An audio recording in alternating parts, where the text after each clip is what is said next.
black and white cat. Early in the morning, just as day is dawning, he picks up all the post bags in his van. Postman Pat, Postman Pat, Postman Pat, and his black and white cat. All the birds are singing, and the day is just beginning. Pat feels he's a really happy man. Everybody knows his bright red van. All his friends will smile as he waves to greet them.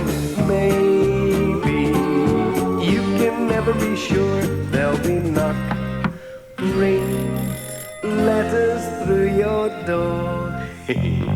Postman Pat, Postman Pat, Postman Pat, and his black and white cat.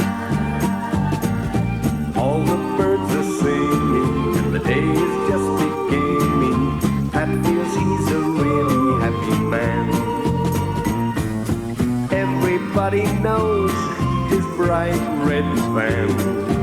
All his friends will smile as he waves to May. Ring letters through your door. Let Postman Pat and his black and white cat. Early in the day is dawning, he picks up all the post bags in his van. Postman Pat, Postman Pat, Postman Pat, and his black and white cat. All the birds are singing, and the day is just beginning. Pat feels he's a really happy man.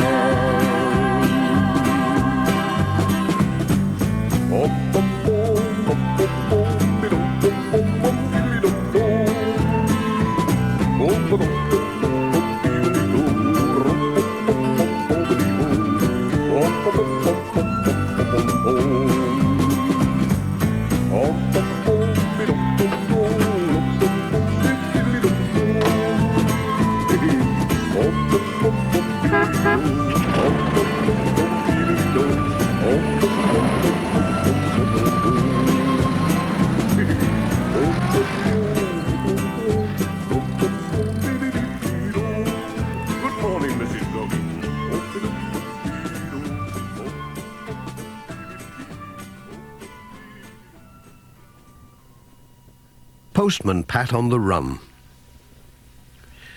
"Now then," said Pat one Thursday morning, "has my new uniform come yet?" Pat had had his old uniform for a long, long time, and it was very shabby. He had ordered a new one, and he'd been waiting weeks and weeks for it to come. "No, it hasn't," said Mrs. Goggins, looking at the label on a parcel. "But there are some new people for you at Lane Head. They're Mr. and Mrs. Bagnall, and they have a lot of letters and a large parcel." "Oh," said Pat, "I'll have to carry that parcel half a mile. The road stops long before it gets to Lane Head. They must have had a right time moving in, carrying the tables and beds and chairs and everything up there. I hope that parcel isn't too heavy." "Oh, it's not too bad," said Mrs. Goggins. Lane Head was near the end of Pat's round, so his bag was almost empty when he got there. It only had the post for Mr. and Mrs. Bagnall in it. He left the van at the end of the road, leaving Jess asleep in his basket. Then he set out to walk the rest of the way. As he climbed up the hilly field towards the house, he saw some white creatures in the far corner. He didn't take any notice of them until he was in the middle of the field, far away from any fence. Then he saw that the creatures were goats, and they were not tied up the way goats usually are. They came running to Pat. "Hello then, Billy," said Pat to the first one. "What friendly animals they are," he thought. Then he saw the billy goat put its head down so that its sharp horns pointed at him. It stamped its feet, then ran at Pat. "Help!" Pat shouted. "Help!" Pat ran as fast as he could, with his bag swinging and banging on his legs and getting in his way. He ran for the fence, but before he got to it, he felt the goat butting him from behind. "Ow! Ow! Help!" Pat yelled. Then he was at the fence. He jumped over, but caught his trousers on the barbed wire and ripped a big hole in them. What a mess he was in.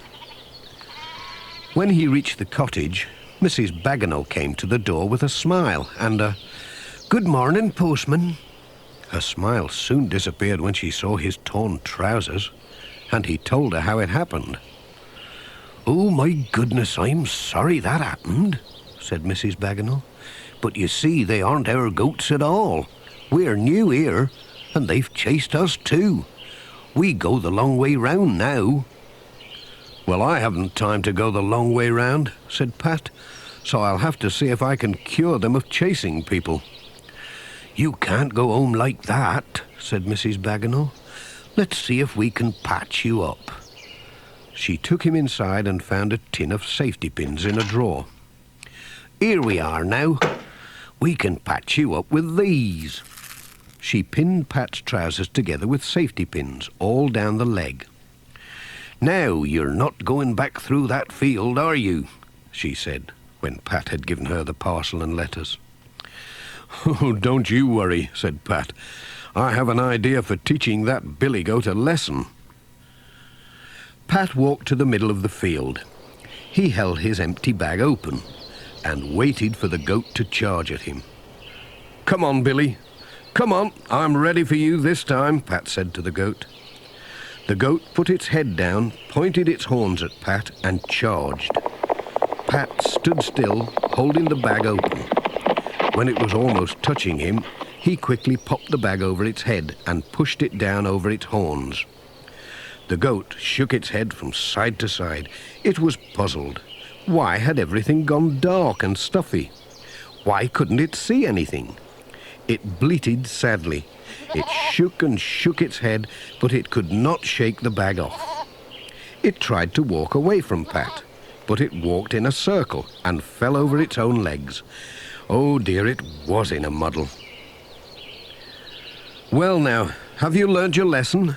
said Pat. "Can I have my bag back yet?" He pulled the bag off. The goat shook itself and glared at Pat. It lowered its head and charged again. "Look out, Pat!" But Pat was ready for it. He popped the bag over its head again. This time he left it on longer. The goat was getting quite dizzy, trying to shake it off. Pat took the bag off. All the time, the nanny goat was quietly eating the grass some distance away. She took no part in the game at all. The billy goat looked dizzily at Pat, but all the same it lowered its head and charged again. "3 times for luck," said Pat, popping the bag over its head. He was getting very good at this, and the goat was getting worse and worse. Pat left the bag on a good long time until the goat was so muddled that it had to sit down. He took the bag off. The goat gave him a wobbly look. It got unsteadily to its feet and walked away. It stood with its back to Pat, pretending he wasn't there. Pat walked away watching the goat all the time. It took no notice of him. It nibbled at the grass, and Pat walked back to his van. "You missed a good show," said Pat to Jess. Pat, the famous goat fighter. Jess had been dreaming about rabbits. He didn't think he'd missed anything. Pat called at the post office. He told Mrs. Goggins about the goats, and he showed her his torn trousers. "You're in luck," said Mrs. Goggins, "because your new uniform came after you left this morning." "My goodness, that is lucky," said Pat. "If it had come yesterday, I'd have had it on today, and it would have been torn instead of the old one." Pat took his new uniform home in its parcel and tried it on. It looked very smart, so the day ended happily after all. "I hope there's no post for Mr. and Mrs. Bagenal tomorrow," said Pat. "But I think I'll take a spare empty bag with me, just in case I need it."